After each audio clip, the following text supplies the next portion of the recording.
much for joining us for day 4 of this tremendous adventure. I'm pleased to see you back, and I think we're going to have a really interesting conversation today. As always, special thanks to Basecamp and Stripe as our 2020 headline partners. We really appreciate working with them. Today, our topic, we're going to run for about 25 or 30 minutes, and our topic today was suggested in MicroConf Connect. It was a question from a MicroConf Connect user, and he asked about funding options to weather this downturn. And he didn't just mean raising angel funding, trying to raise VC the traditional paths, but was, as we got into the conversation, actually talked about, what would taking on some debt look like, lines of credit, that type of stuff. So I brought an expert in sales and fundraising onto the show. The man to my right is Einar Vollset. Many of you may have heard him on Startups for the Rest of Us. He's been on a few times, and you may know him as the co-founder of TinySeed. Einar, you want to say hi to the MicroConf On-air folks? Yes, hi. Once I've turned off mute button, at least. How's it going?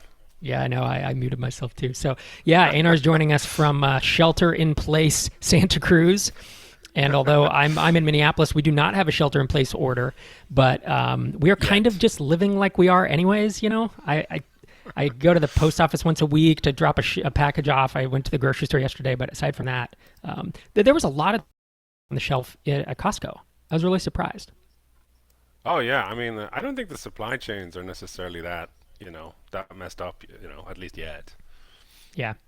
Yeah. So Einar is, as I mentioned, he's my co-founder with TinySeed. He and I met years ago through MicroConf. He's been a bunch of MicroConfs. Every time I ask him how many, he says the maximum number that have been held, even though I know that's not totally true, but that's his joke.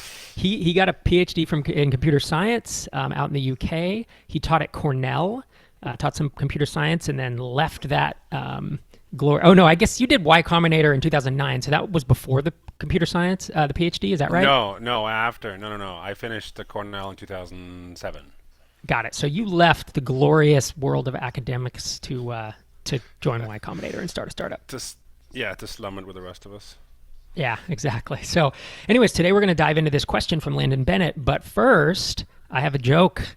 It wouldn't be MicroConf without some type of joke, right? So it's just Monday morning levity or Monday afternoon levity. I promise I won't do this every day, but a scientist accidentally turned himself invisible. He was worried, so he went to his doctor. Unfortunately, she couldn't see him that day. Got it. It's a crowd where there's no one on the other end responding. Bad. It's so bad. It really is. So, all right, so we uphill from here. So the question in MicroConf Connect, if you're not in microconfconnect.com and you're a founder or aspiring, you can head there to join. It's our Slack group. We have hundreds and hundreds of folks that are in there. We had 1,200 who we've sent out invitations. If you haven't gotten your invitation, check your spam. Email support@microconf.com. And we have a channel in there called MicroConf On-air where people can ask questions. So Landon Bennett asked a question last week. He said, I'm super interested to hear about what other founders are thinking about in terms of funding to weather this downturn we're entering into. Was thinking this might also be a great talk for MicroConf On-air, which is why we're doing it here, as I'm sure a bunch of founders are thinking about this right now. So I came back to him and I said, look, are you thinking of raising angel funding or venture? Because right now things are slowing down, if not at a standstill. So going out and trying to raise funding is not going to be ideal. So what were you thinking? And then he added some flavor to it. He said, I figured it would be harder to raise, but I bet there are a number of entrepreneurs that are wanting to add a little cushion as we go through this downturn, especially those that have employees. Landon, are in a good financial situation, but we want to make sure we plan for a recession that may last a while, for example, 12 months. I've talked to a bunch of founders that are looking at everything from VC to angel to loans. And so today, over the next 20 minutes, Einar and I are going to dig into the options that we're seeing and where many of them are. So I believe I have 7 or 8 bullets here. And I kind of want to, it's things you've all heard of, right? Like friends and family, angels, venture capital. We're going to talk about pipe.com. We're going to talk about SBA loans because there's a program that's either coming together or it has come together. Einar is a lot more up to speed on that than I am. So that sound good?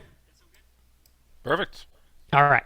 So let's dig in. So friends and family, angels, and VCs.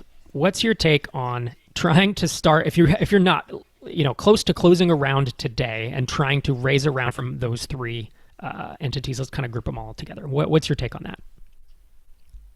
You broke up a bit there, but my view on those kind of on friends and family and angels is I think that's pretty much frozen solid as a market unless you already have sort of handshakes and soft commits and that sort of a thing in the bag already. There are still I still think there's some option, but certainly it is a completely different narrative than even just 3 months ago. I think the sort of one exception to it is if you happen to be in an industry where you're seeing a huge amount of growth because of this. I can see some angels being interested in supporting things. So if you're a Zoom competitor or anything to do with remote work or custom hand sanitizer manufacturing or something like that, then friends and families might still work. But I think right now the sense that I get from most investors and certainly sort of non-professional investors is that everyone is sort of in a wait and see mode. I mean, the Federal Reserve just today announced that they basically have unlimited money to print.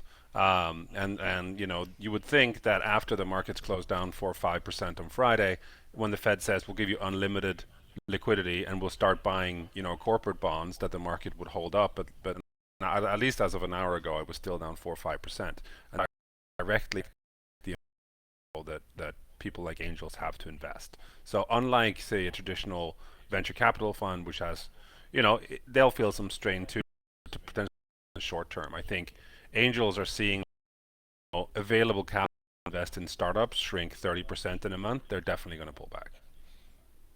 Right, and because that's when the stock market drops like this. If you're talking to a person that doesn't have a fund they've raised prior, like venture capitalists go out to limited partners, they raise the money, and then they deploy that over many years. They theoretically offers they're able to invest right now. But as you've said, if it's your uncle or if it's just an angel who has lost 30% of their net worth in the recent market crash, that's going to be a much tougher sell.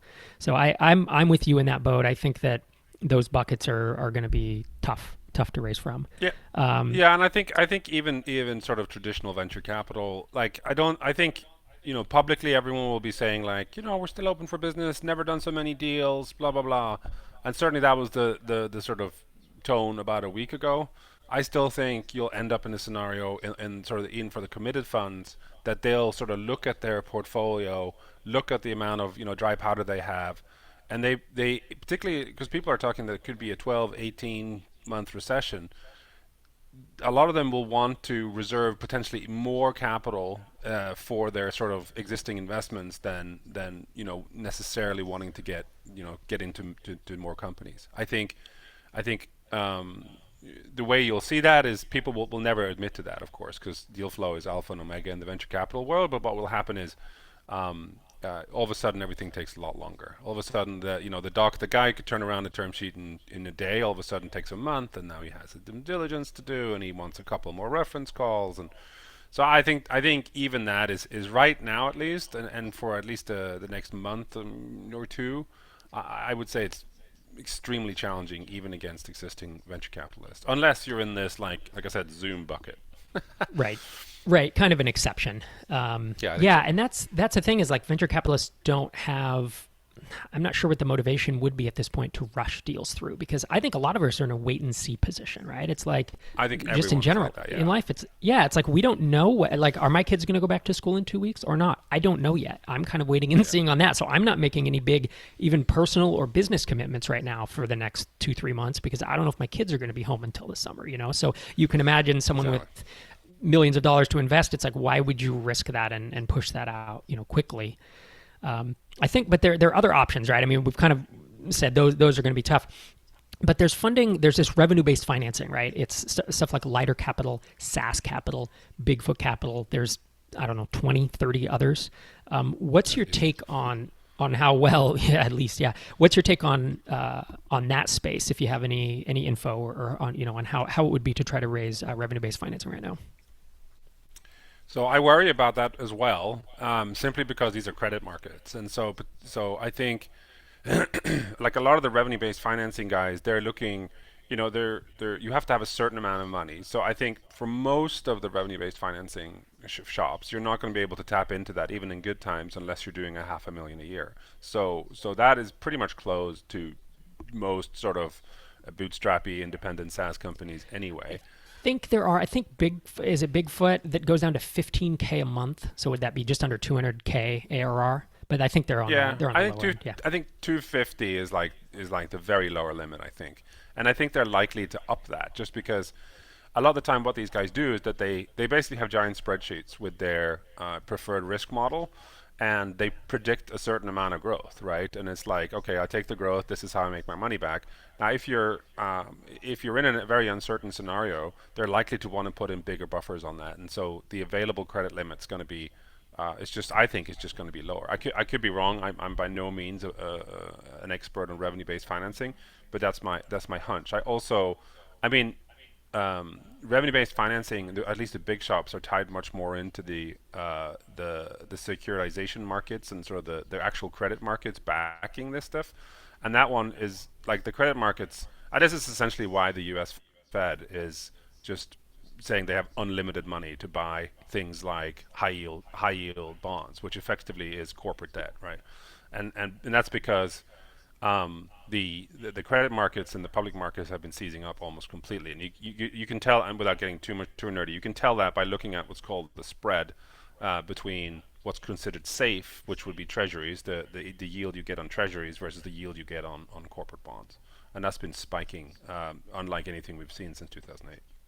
Right. So until that settles down, even again, these revenue-based financing folks have raised a big fund, so they should theoretically have dry powder to spend. So it's not like they need to go out and get it. But the prudent approach right now, right, is to be well. There's that too, and like most of the time in credit markets, you don't. It's not like equity markets necessarily, or it's more like they may have raised, if they say they have a $500 million fund, they may actually only have 100 million, and the other 400 million are securitized and bring in from other credit lines. okay. So that might be under strain as we speak, but I haven't heard anything specific. Right. Okay. So verdict's out on that one. And I'm guessing it's going to be player to player. Again, if there are 20, 30, 50 of these, it's going to be, well, there's two things, right? One, you can contact a lot of them, but two, there's going to be a supply and demand thing coming up, which is what you're saying, where like everyone's going to be coming looking for cash. A lot of founders are going to suddenly have the same realization that Landon did, and suddenly they're going to get flooded, with requests. And so, as you said, they can raise their the minimums, they can raise the bar of what they will loan out. They can do a lot of things, right? And Sure. It's just a typical supply and demand business. There's another option that's just coming online. I don't know if they've actually lent money to this point, but it's pipe.com. And you may have heard Jordan Gall mention it. He's the first one that I heard about it from. But it's basically, if you have monthly customers, your SaaS with recurring, they will pay you out the full year as if the customer paid you annually, and you literally, it links into your Stripe dashboard, and you literally can like check off customers, and they'll get sent to pipe.com, and they write you a check for the full annual that they would pay you minus 15%, expecting them to make it to not churn, right? And so if they churn, then you have to like replace them with another customer in essence. So all it is it's taking your full annual payment, even though the customer is not paying that. Did I describe? That was a little bit confusing, but basically you can turn monthly customers into annual. Yeah, and pipe.com will pay you minus that 50 fee. Again, I don't even know if these guys are online yet, and without knowing if they raised a fund or if they're going to credit markets, it's kind of hard to know, right? And I have to imagine they're getting inundated coming on the market right now. Of course, yeah, and I haven't actually. I spoke to Jordan briefly about it, but I mean that's like there's nothing new under the sun, as it were. I think that's similar to invoice financing in the more traditional markets, and yes, and again, I think factoring, all those things are right. Factoring. I think all those things are going to be under strain. But I could be wrong. It could literally be that what the Fed is doing is pumping in so much money into the credit markets that this is readily available, which we would hope. Yeah, which also carries with it a danger, because remember when the Fed pumped a bunch of money into the credit markets after 9/11? and then we arrived at 2008. 2009. I mean, that was one of the big causes of the Great Recession, right? Is cash so cheap, and people were using it to buy so many houses.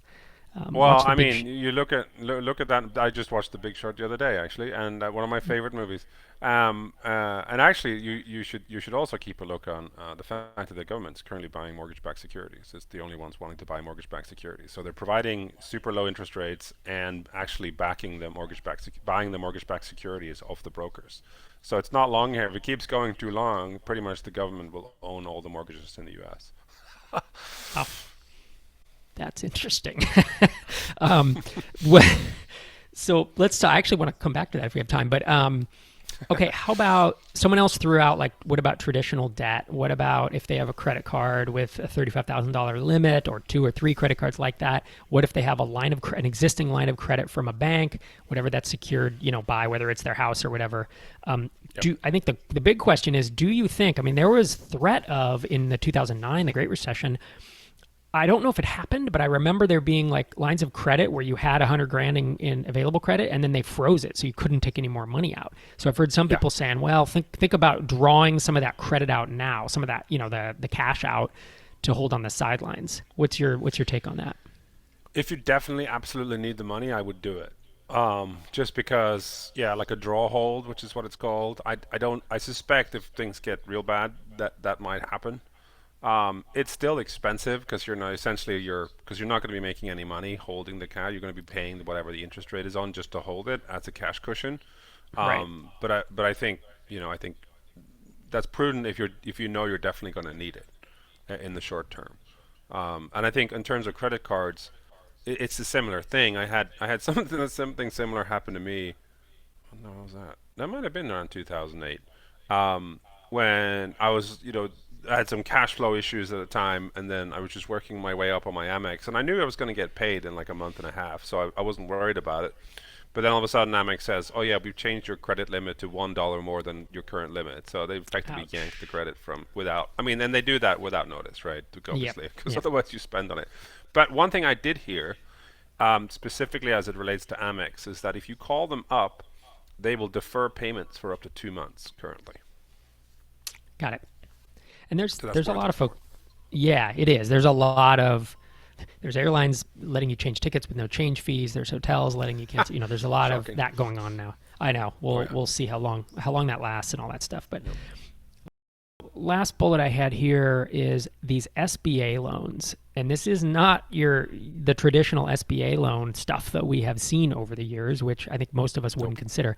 They're trying to put a bunch of money on businesses because they don't want there to be this. I mean, I've seen estimates of 40% of brick and mortar, mom and pop owned brick and mortars going out of business in the next 2 months or something. I don't know if those are accurate, but they want to keep happening. So can you talk us through what you've learned about the SBA options?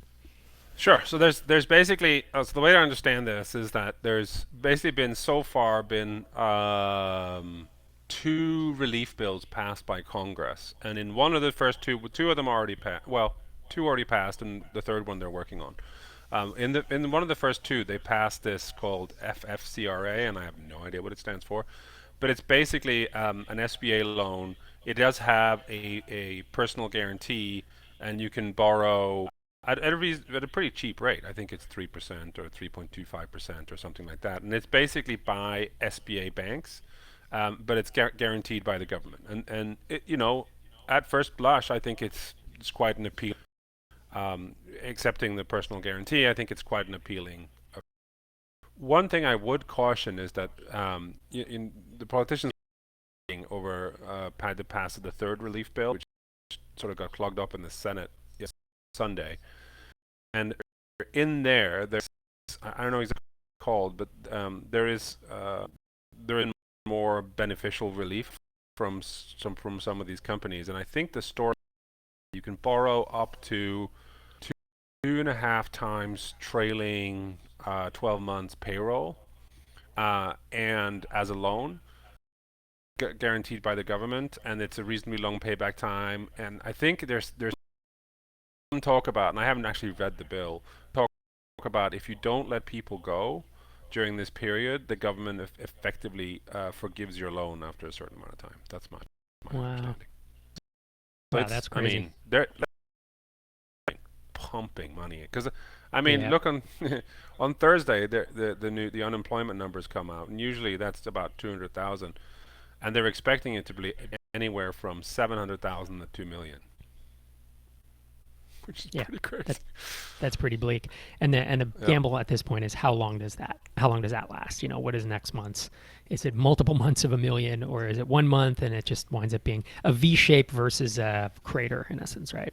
Is what we're Yeah, all trying to I figure out mean, right I now. think like, yeah, I mean the banks, that's the analysts, they seem to fall over themselves to try to figure out, come up with the most bearish GDP estimate. I mean, the first one, like Goldman came out about a week ago and said, "Oh, we think there'll be, roughly zero Q1 and then maybe down 8% and then roaring back in Q2 and Q3." I heard Goldman was saying it was going to be -9 this quarter, -24 in Q2, which is the biggest drop in GDP in the history of the United States, I think. So I guess we'll see. And this is the thing, like there's so much uncertainty, and like Hmm. the most concerning thing I've seen is the fact that the Fed seems almost impotent in terms of turning the markets around. you all this stimulus stuff should be putting a floor on things, and it just doesn't seem to be, at least not yet. I just think I there's hope so it much does soon. fear. It's they can stimulate all they want, but until people know if their kids are going to go back to school, if the business down the street is going to open, like that uncertainty, I think is just in everyone's everyday life. I went to, like I said at the top of the show, I went to Costco yesterday. I have not been inside a Costco in well over a year, but I was driving back from somewhere, and we needed some staples, and I figured I'll get some canned food and whatever else, fresh food, and it was fine. The shelves were all stocked. There was nothing missing. But it was this there was a feeling of stress. Everyone around Yeah. was just in a hurry. People were staying away from each other. It was this odd air around us that we all know we're in a place where stuff could be transmitted. I don't know. It's just our day to day lives are we're all at just a higher level of stress. And I think traders and banks and the everyday Americans with money invested in the stock market are feeling that same way. And so I don't think I guess. when I hear that the Fed is pumping money in, I know that long term that will help, but I'm personally not thinking that that's going to turn the stock market around this week. It just No, I it, mean, the imp- the Fed can really only do something on the supply side, right? They can supply cash, print money, essentially. Versus this is also a combined, potentially supply shock, which is what they're trying to take care of, but also a demand shock, because I don't care what the price of jet fuel is. I'm not about to go jetting around the world currently. sure. So Yep. so yeah, and to your point, like on the sense of feeling, I feel like since this really took off 2-3 weeks ago, I feel my brain's been complete mush, and Hmm. I'm probably using about 20% of normal brain capacity on Hmm. non-coronavirus related stuff. So, and I think Yep. everyone is sort of feeling that way. It's super Yep. stressful for I think everyone. a lot of us. Yep. A lot of us feel that way. How about someone else threw a question in that thread, and they said, what does it look like? This is less related to founders raising, but they said, what does it look like for a fund to try to raise right now? Like how what should we be? Yeah, should TinySeed raise our fund too right now? It's kind of the thing. No, I think is the answer. I mean, the size fund we're going for, 35 to 50 million, is typically filled in by family offices. Family offices are like, big angel investors mostly. And I think the main they're a little bit more sophisticated usually. And actually one of the main problems, other than the fact that, I think a lot of these family offices are worried about things like, should I be escaping to New Zealand, or what do what do I do with my kids around the house all the time, versus trying to have new conversations with emerging venture capitalists. So I'm pretty much putting that on ice until at least towards the end of April, because I think that's challenging too. And actually, one of the things that is sort of unique as it comes to funds is that all these family offices, they have a allocation, right? So they have some bonds, they have some stocks, they have some emerging markets, they have some this, they have some that, and all the stuff that's priced in real time goes down in value, versus venture capital holdings, if they already have some, that stays. That doesn't get repriced as quickly. So all of a sudden, where before you said, okay, I want 10% venture capital, if the market goes down 50%, all of a sudden you have 20% venture capital, which is way, way more than you wanted. So if, Yep. if anything, like it's even more challenging because of the sort of illiquidity of the lack of real time price when it comes to venture. Yep. Cool. There was one comment from Ken Wallace in MicroConf Connect chat room. He says, also, please let folks know that U.S. federally funded student loans have waived interest accrual for the next 60 days. Plus, they are giving folks the option to defer for at least 2 months at 0% interest. It's technically a forbearance. I just got an email about it this morning. So thanks for that, Ken. Also, apparently they moved the tax filing date to the 15th of July without penalties. I saw that. Yeah, nice. I can take my tax bill and earn that sweet 0% interest. Right, which is something I always file late anyways with an extension, but yeah, so that helps this year. I don't have to file that. Question from YouTube channel by Qubit. They're from the YouTube chat. Xander posted it. He says, what mic stand is that? So a little bit of a meta question. Essentially, I went to Amazon per Craig Hewitt from Castos, his recommendation. I got the Audio-Technica ATR 2100. I believe that's what my mic is called. And there was a package on Amazon that was like $90, and it was the stand and the holder and all the stuff. So I don't particularly know what the stand is, if it was put together by a third party or if Audio-Technica actually supported it. But that's where we are with that. We have no other questions in the chat, and we're wrapping up, sir. Thank you so much for taking 30 minutes out of your day to come hang with us on MicroConf On-air. Sure, this will be my productive part of my day. Yeah, exactly. I actually got something done here. So yeah, if folks want to keep up with you on Twitter, you're at Einar Vollset, and Xander, maybe producer Xander, maybe if we have the bottom, what's it called, the lower third, so folks can see how his name is spelled. It's just his first and last name crunched together. Interesting tweets coming from him now and again, and I mean all the time, of course. Just freaking out about the markets. Totally. So tomorrow, Craig Hewitt of Castos. Speaking of Craig, he's going to be joining me on the show. He's going to be answering questions about his MicroConf Europe talk. The title of that talk was Staying on Top of Your SaaS Metrics, Knowing What to Measure and What Not to Help Maintain Sustainable Growth. And if you go to our MicroConf YouTube channel, you can just go to YouTube, search for MicroConf. It is now live. And watch that talk tonight or in the morning, and I will see you here same time, same place for a conversation with Craig about everything he talked about in that talk, as well as any other questions